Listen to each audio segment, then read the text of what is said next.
Short size or injection volume is the amount of material which is injected in the mold during the product manufacturing. The amount depends on the product volume and additional volume which polymer needs to fill before reaching to the mold cavity. When polymer is injected in the mold, the polymer needs to fill sprue volume, runner volume, and also the product volume. But one factor which must be considered during short size calculation is polymer shrinkage. We know that when polymer melt undergoes cooling, it leads to shrinkage.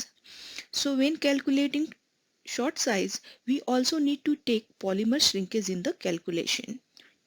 If the short size is not calculated accurately, two conditions may arise. First, short size may be smaller than the mold cavity, which is called short size. This will lead to underfill, as molten polymer does not fully occupy the mold cavity, resulting in a portion where there is no polymer. Second condition is when short size is higher than the mold cavity. In that case, flash will occur due to excess material. As we can see here in the image, this extra material attached to mold is flash.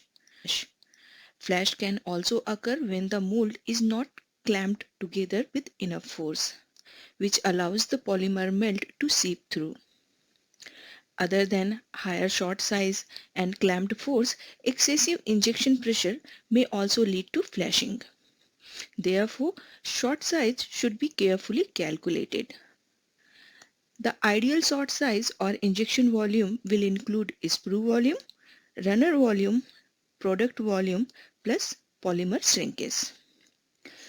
But we should also remember that different polymers have different densities and their shrinkage behavior can be very different.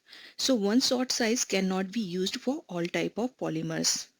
Another factor which need to be taken into consideration is amount and type of additive present in the polymer, because these additives change both flow behavior and density of the polymer.